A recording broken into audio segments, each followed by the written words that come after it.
बंधुओं, आप सभी को पता है कि भारतीय जनता पार्टी पे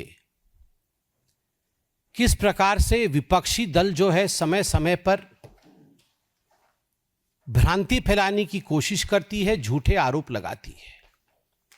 कोई कहता है लोकतंत्र की हत्या हो गई, भारतीय जनता पार्टी लोकतंत्र का साथ नहीं दे रही है, तो कोई यह भ्रांति फैलाता है कि अल्पसंख्यकों के विरोधी है भारतीय जनता पार्टी।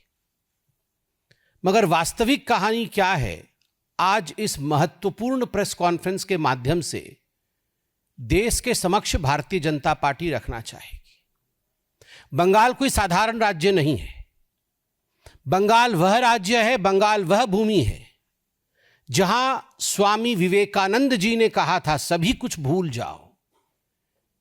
अगर एक मूर्ति, एक प्रतिमा गढ़ना है तो वो भारत माता की मूर्ति, भारत मां की प्रतिमा को गढ़ो।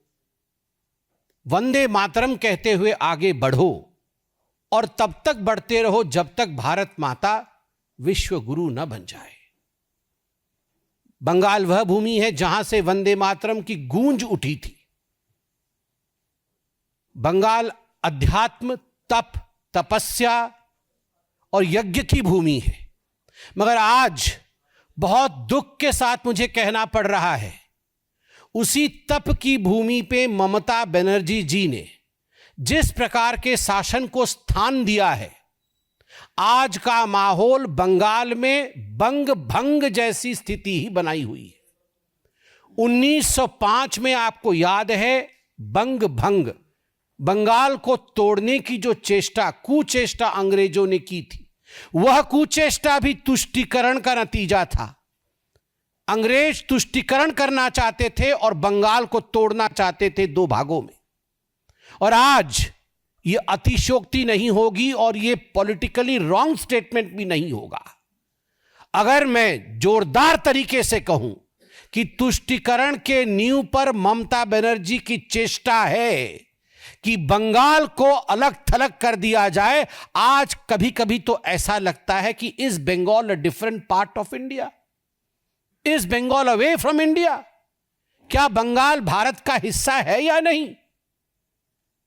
जो भी प्रक्रिया भारतवर्ष में होता है, उन सारी संवैधानिक प्रक्रियाओं पर कुठाराघात करती है ममता बनर्जी और टीएमसी की सरकार बंगाल के अंदर।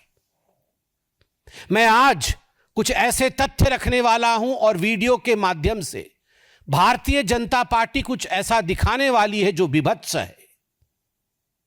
आप सभी जानते हैं, पूरे देश के कई राज्यों में सिलसिलेवार तरीके से एसआईआर इसकी प्रक्रिया चल रही है। यह प्रक्रिया 2003 में भी हुई थी, इस पर बहुत चर्चा हुई है, सदन के पटल पर भी चर्चा हो चुकी है। एसआईआर बंगाल में भी हो रहा है। उसे रोकने की कोशिश गैर संवैधानिक तरीके से, केवल गैर संवैधानिक तरीके से नहीं, हिंसा के माध्यम से ममता बनर्जी जिस प्रकार से कर रही है, विगत कुछ दिनों में हमने क्या क्या देखा है, मैं आपके सामने वो विवरण रखूंगा। चुनाव अधिकारी जो बीएलओ कहलाता है, चुनाव अधिकारी तक वहां सुरक्षित नहीं है। इतना दबाव उनके ऊपर बनाया जा रहा है कि वो मजबूर हो रहे हैं आत्महत्या करने के लिए। बीडीओ की ऑफिस, ब्लॉक डेवलपमेंट ऑफिसर, उनके ऑफिसर्स के ऊपर, उनके ऑफिसेस के ऊपर इस प्रकार हमला किया जा रहा है मानो वो कोई शत्रु का टेरिटरी हो, as if they were enemy territories. Farakka के अंदर जो मुर्शिदाबाद डिस्ट्रिक्ट में आता है, बीडीओ के दफ्तर के ऊपर हमला हुआ है। और जब हमला हो रहा था उस समय टीएमसी के विधायक, एमएलए मुनीरुल इस्लाम वहां मौजूद थे। मुनीरुल इस्लाम के मौजूदगी में फरक्का में बीडीओ के ऑफिस पर हमला हुआ। मुनीरुल इस्लाम ने खुलेआम कहा कि यहां राम से पेपर मांगा नहीं जाता, रहीम का पेपर चेक किया जाता है। ममता बनर्जी जी को मैं कहना चाहता हूं, यह राम और रहीम की कहानी नहीं, यह रोहिंग्यान की कहानी है। आप रोहिंग्यान को बचाना चाहते हैं, बांग्लादेशियों को बचाना चाहते हैं। आप बांग्लादेशी घुसपैठी और रोहिंग्याओं की संख्या के आधार पर जीतने का प्रयास कर रही है, मगर याद रखिए यह चेतावनी है भारतवर्ष का। भारत को खंडित करके, बंगाल को खंडित करके आप कभी विजयी नहीं हो पाएंगी और भारत चुप नहीं बैठेगा। और मैं बंगाल से भी कहना चाहता हूं, अगर चैन से सोना है तो जाग जाओ। चैन से सोना है तो हम सबको जागना होगा। अगर हिंदुस्तान को एक रखना होगा तो हमें एक होना होगा। एक हैं तो सेफ हैं। अगर एक हैं तब हम इस लड़ाई को लड़ पाएंगे। एफआईआर हुआ बीडीओ के ऑफिस के ऊपर हमले का, मगर एमएलए का नाम उस एफआईआर में प्रस्तुत नहीं था। क्यों नहीं था ममता बनर्जी? किसको बचाना चाहती हैं आप? मरीरुल इस्लाम ने कहा था मैं कोई एसआईआर वैसआईआर को नहीं मानता हूं। आप कौन है नहीं मानने वाले? यह भारत का संविधान है। This is the constitutional authority of India which is conducting the SIR. You as an MLA can not say that मैं एसआईआर वैसआईआर को नहीं मानता। एसआईआर के खिलाफ आप आक्रमण करें और आपके खिलाफ एफआईआर भी नहीं हो। केवल फर्क का नहीं, बुधवार के दिन चकुलिया का बीडीओ का ऑफिस जो कि उत्तर दिनाजपुर में आता है, और आप जानते हैं चाहे मुर्शिदाबाद जिला हो चाहे उत्तर दिनाजपुर जिला हो, वहां किस प्रकार से 2011 से 2019 के बीच जनसंख्या परिवर्तन हुआ है, किस प्रकार घुसपैठियों के कारण कहां 70% तो कहीं 50% से अधिक पॉपुलेशन, मुस्लिम पॉपुलेशन की वृद्धि हुई है।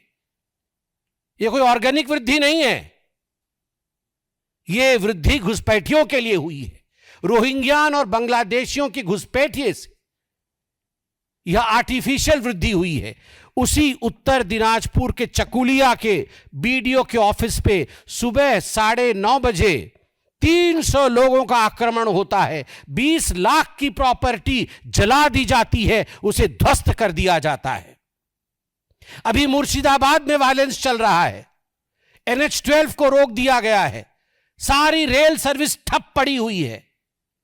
क्या भारत का हिस्सा नहीं है? क्या लोग NH-12 पे चल नहीं सकते? ट्रेन जलाई जा रही है तो ममता बनर्जी उसे जस्टिफाई कर रही है। वो कह रही है ये नाराजगी है माइनॉरिटीज की। अभिषेक बनर्जी से पूछा जाता है तो वो कहते हैं नाम कटेगा तो प्रोटेस्ट तो होगा ही। और इतना ही नहीं, आप सब हमारे बंधु हैं। You are the fourth pillar of democracy. If we are a pillar of democracy as the legislature, you are one of the pillars of democracy to uphold the democracy of this country. आपके एक साथी सोमा मैती जो cover करने गई थी इस हिंसा को, उनके ऊपर जिस प्रकार से हमला किया गया है नृशंसता के साथ, with the brutality that she has been attacked, she is hospitalized.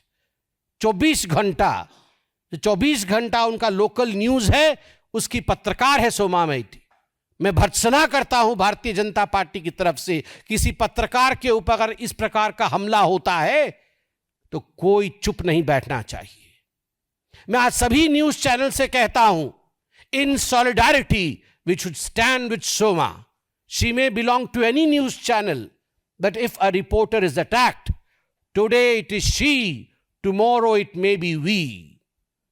इसलिए एक साथ एकजुट होकर अपने फेटर्निटी के साथ खड़े होने का समय मीडिया के लिए भी आ गया है।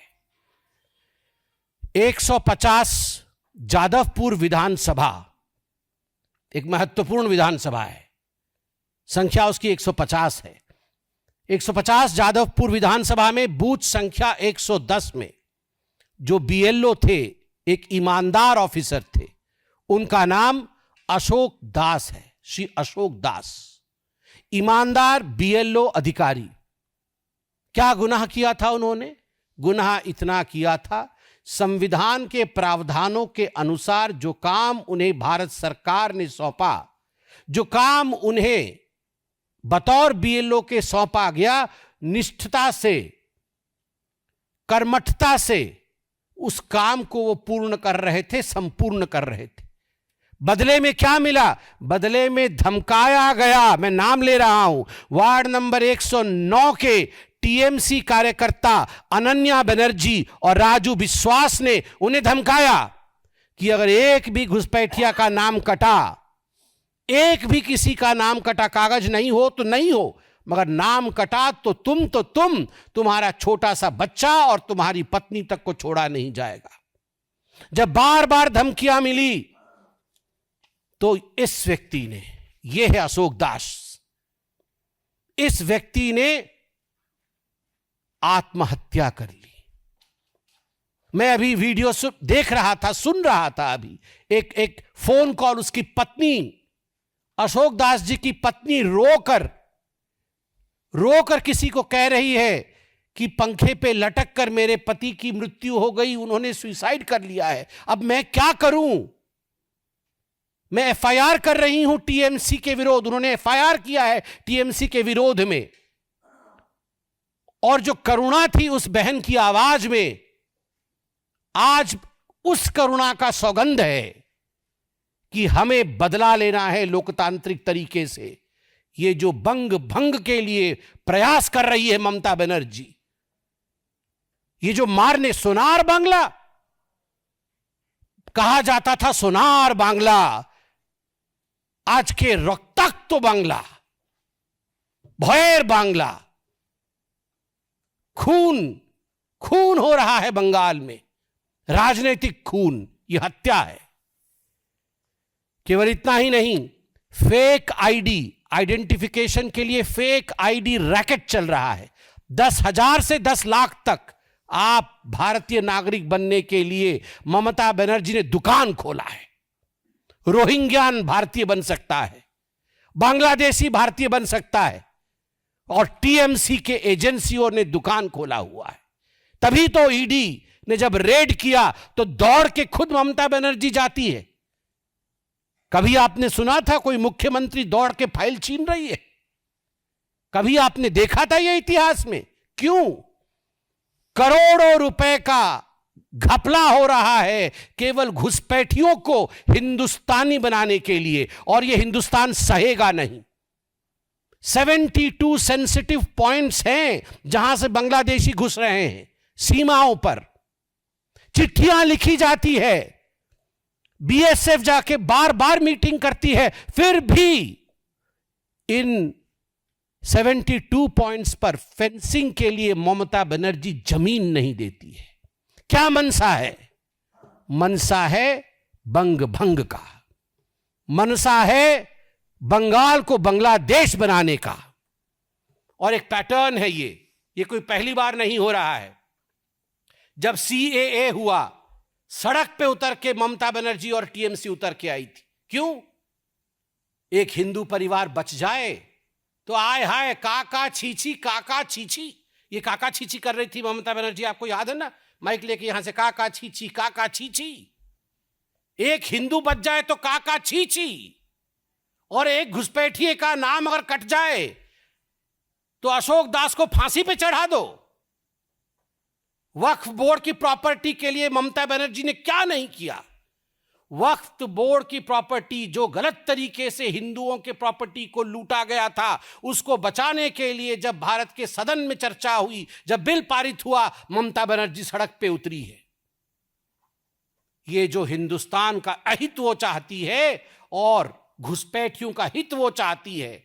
आज इसीलिए टीएमसी के लिए 3 शब्दों का प्रयोग किया गया है। टी से तुष्टिकरण, एम से माफिया और सी से क्राइम बाई घुसपैठिया। टी से तुष्टिकरण, एम से माफिया और सी से क्राइम बाई घुसपैठिया। तुष्टिकरण की राजनीति चरम पे है, माफिया राज, गुंडा राज चरम पे है, और घुसपैठियों के द्वारा जो क्राइम हो रहा है उसको छुपाने के लिए ममता बनर्जी एक पल भी पीछे नहीं हट रही है। यह आज का शीर्षक है, यह है टीएमसी। टी फॉर तुष्टिकरण, एम फॉर माफिया एंड गुंडा राज, सी फॉर क्राइम बाय घुसपैठिए। यह है टीएमसी। याद रखिए ममता जी, न तुष्टिकरण रहेगा, ना आपका माफिया राज रहेगा, और ना हम क्राइम होने देंगे बंगाल में। ये तीनों ही नहीं होगा। इसके साथ मैं कुछ तस्वीर दिखाना चाहता हूं आज आपको, और कुछ हमारे तस्वीर यहां भी चलेंगे वीडियो के माध्यम से। जैसा मैंने कहा, ये जो अशोक दास जी का मैंने आपको चित्र दिखाया, बीएलओ थे जादवपुर के। लाइट कम कर सकते हैं ताकि सबको दिखाई दे जी। ये अशोक दास जी है, मैं उनकी सद्गति के लिए प्रार्थना करता हूं। बीएलओ थे जादवपुर के, टीएमसी ने हत्या कर दी इनकी, आत्महत्या करवाई गई इनसे। ये उनका घर है जहां उन्होंने अपने आप को फांसी पे चढ़ाया। सोचिए उनके छोटे से बच्चे और उनकी पत्नी, धर्मपत्नी पर क्या गुजर रहा होगा। अगर यही किसी बीजेपी राज्य में हो गया होता तो अभी तक ममता बनर्जी सड़क पे उतर चुकी होती और न जाने हमें क्या क्या कह चुकी होती, मगर हम भी चुप नहीं बैठेंगे। आप देखिए उसके पश्चात किस प्रकार बीडीओ के ऑफिस में, ये सोमा जी हैं। ये जो आप तस्वीर देख रही हैं, ये सोमा जी की तस्वीर है। ये 24 घंटा जो वहाँ न्यूज़ चैनल है, किस प्रकार से सोमा जी जो वायलेंस को कवर करने गई थी, उनको पीटा गया, घुसपैठियों द्वारा पीटा गया, टीएमसी के कार्यकर्ताओं द्वारा पीटा गया, और आज उनका ये हश्र है, वो हॉस्पिटल में है। और भी तस्वीर सोमा माइती जी की है ये। और इसके बाद ये जो आप तस्वीर देख रहे हैं अभी, ये तस्वीर मयूरुल इस्लाम का है, जो फरक्का में जिस समय अटैक हुआ।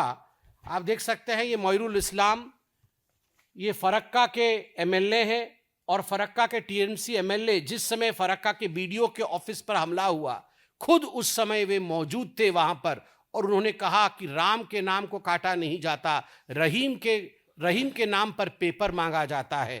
ये तस्वीर आपको दिखा रहे हैं हम। इसके बाद चकुलिया और फरक्का में जो हिंसा हुआ था, वो भी तस्वीर हमारे सामने आएगा। आप वीडियो देख सकते हैं किस प्रकार ये चकुलिया का है। ये चकुलिया में किस प्रकार से आगजनी की जा रही है बीडीओ के ऑफिस में, आप खुद देख सकते हैं। खुली छूट है, ये तस्वीर है, खुली छूट है चकुलिया में। और बाकी हिंसा का तस्वीर भी मैं अपने साथ लेकर आया हूं, आप ये सब देख सकते हैं। चारों तरफ आगजनी और हिंसा, चारों तरफ, सभी आप लोग भी एक एक लीजिए, चारों तरफ आगजनी और हिंसा। आप सोच के देखिए, आप सोच के देखिए, यह है ममता बनर्जी और टीएमसी द्वारा बनाया गया बंगाल। क्या हम उसी बंगाल को देख रहे हैं जिस बंगाल से वंदे मातरम की ध्वनि गूंजी थी? क्या हम उसी बंगाल को देख रहे हैं जिस बंगाल से जन गण मन की ध्वनि गूंजी थी? नहीं, आज तुष्टीकरण के कारण बंगाल टूट के कगार पर है। बंधुगण, इसके साथ ही दो और बहुत महत्वपूर्ण विषय हैं। संक्षेप में उन महत्वपूर्ण विषयों को मैं यहां रखूंगा। मुझे बड़े खेद के साथ कहना पड़ रहा है कि प्रियंका वाड्रा जी ने कहा था कि लड़की हूं, लड़ सकती हूं, लड़की हूं, लड़ सकती हूं। प्रियंका वाड्रा जी ने कहा था लड़की हूं, लड़ सकती हूं, मगर अभी नदारत है।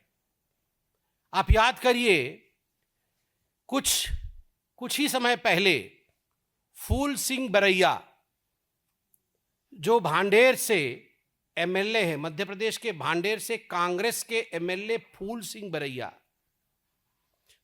बरैया जी एक मंच पर, जिस मंच पर दिग्विजय सिंह कोई छोटे नेता नहीं, पूर्व मुख्यमंत्री रह चुके हैं, गांधी परिवार के बहुत निकट माने जाते हैं, वर्तमान में सांसद हैं कांग्रेस पार्टी के, उनके मौजूदगी में जिस प्रकार, और कांग्रेस पार्टी के कितने नजदीक है, ये तस्वीर में देखिए, राहुल गांधी, ये फूल सिंह बरैया जी, आप देख सकते हैं दोनों को। कई तस्वीरें हैं, मैं सभी तस्वीर दिखाऊंगा आपको। ये देख सकते हैं फूल सिंह बरैया जी को राहुल गांधी जी के साथ। फूल सिंह बरैया जी ने जो कहा है, मुझे तो कहते हुए भी शर्म आ रही है, मगर लोकतंत्र है, कहना पड़ेगा। रेप के विषय में कहा है, बहुत ही गंदा कहा है, अभद्र भाषा कही गई है। मुझे लगता है कभी भी सामाजिक जीवन में इस प्रकार की सोच और इस प्रकार की भाषा का प्रयोग नहीं होना चाहिए। उन्होंने कहा है कि कोई खूबसूरत लड़की को जब कोई भी देखता है तो उस समय दिमाग विचलित हो जाता है और रेप जैसी घटनाएं भी हो सकती हैं। जिस प्रकार से उन्होंने इसे एक्सप्लेन किया है वो अपने आप में बहुत ही हमारे मन को कचोटने वाला है कि अगर कोई खूबसूरत लड़की को या अति सुंदर, उन्होंने अति सुंदर भी कहा है, अति सुंदर लड़की को हम देख लेते हैं तो किसी के मन के अंदर भी कुछ ऐसा हो जाता है जिससे रेप भी हो सकती है। ये एक विधायक है जिनको हम माननीय जी कहते हैं, राहुल गांधी के बगल में बैठते हैं, प्रियंका जी के करीबी माने जाते हैं, और उस मंच पे जब बोल रहे हैं तो स्वयं दिग्विजय जी मौजूद है, किसी ने रोका नहीं। आगे कहते हैं रेप सबसे ज्यादा किसका होता है? सबसे ज्यादा अनुसूचित जाति, अनुसूचित जनजाति या ओबीसी का होता है। और उसके बाद जो कहते हैं वो तो बहुत ही खराब है, इसको कोई अन्यथा ना ले कि हम इसे पुनः मंच से बोल रहे हैं मगर बोलना पड़ेगा क्योंकि उनकी मानसिकता को दिखाना है। वो कहते हैं ये जो खूबसूरत लड़की है ना, सुंदर, अति सुंदर, ये तो आदिवासियों में कौन सी अति सुंदर लड़की होती है? कोई लड़की आदिवासी में, एससी में, ओबीसी में कोई लड़की सुंदर नहीं होती है, मगर फिर भी उनका रेप किया जाता है। क्यों किया जाता है? उनकी छोटी बच्चियों का रेप किया जाता है, 4 महीने का, 8 महीने के बच्ची का। कोई एक आदमी नहीं, 4-5 लोग रेप कर देते हैं। क्यों? क्योंकि उनके ग्रंथों में लिखा है कि अगर किसी अनुसूचित जाति का या जनजाति के बच्ची का रेप करें तो कई तीर्थों का लाभ हमें मिल जाता है। ये केवल सनातन को अपमानित करने का प्रयास नहीं है, ये महिला और मानवता को, मैं ये भी नहीं कहूंगा ये महिलाओं को अपमानित करने के शब्द हैं, ये मानवता को अपमानित करने के शब्द हैं। और जब ऐसे शब्द बाबा साहेब अंबेडकर जैसे स्टॉलवर्ट के लिए उनके आड़ में कहे जाते हैं, फोटो पीछे बाबा साहेब का लगा हुआ है, बाबा साहेब के नाम पे जब ऐसे शब्द कहे जाते हैं तो ये बाबा साहेब के आत्मा के ऊपर चोट है। जिस व्यक्ति ने अपना पूरा जीवन मानवता के लिए न्योछावर कर दिया, आप कह रहे हैं कि सुंदर लड़की को देखने से रेप करने का मन करता है और तीर्थ के लिए रेप किया जाता है? कौन से ग्रंथ में लिखा है? मैं वेट करता हूं, आशा है मुझे, राहुल गांधी जी से तो कोई आशा नहीं है क्योंकि वो नाकाम है, मगर प्रियंका वाड्रा जी जो कहती थी लड़की हूं, लड़ सकती हूं, मैं आशा करता हूं शाम तक वो वक्तव्य देंगी।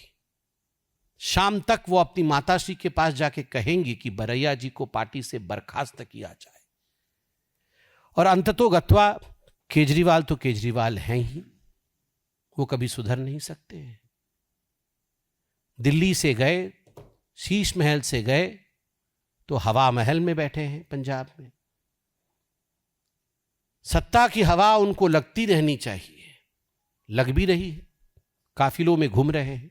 किसी ने अगर खिलाफ में लिख दिया, पंजाब केसरी ने उनके खिलाफ लिख दिया, आधी रात को पंजाब केसरी के ऊपर आक्रमण, पंजाब केसरी के ऊपर, उनके दफ्तर के ऊपर रेड करना, बिजली काट देना। मुझे तो वो कहानी इंदिरा गांधी जी की याद आ गई जब इमरजेंसी प्रोक्लेम हुआ था। यहां इंडियन एक्सप्रेस का दफ्तर और टाइम्स ऑफ इंडिया की जो दफ्तर है, एक लाइन से सारे दफ्तरों में बिजली काट दी गई थी ताकि वो खबर न छपे अगले दिन। बिल्कुल उसी प्रकार से केजरीवाल जी ने, और केजरीवाल जी के कहने पर भगवंत मान जी का ये आइडिया नहीं होगा, ये सब करने वाले केजरीवाल है। केजरीवाल जी ने जो पंजाब केसरी के साथ किया है, यह लोकतंत्र के विरोध है, विरोध में उठाया गया कदम है।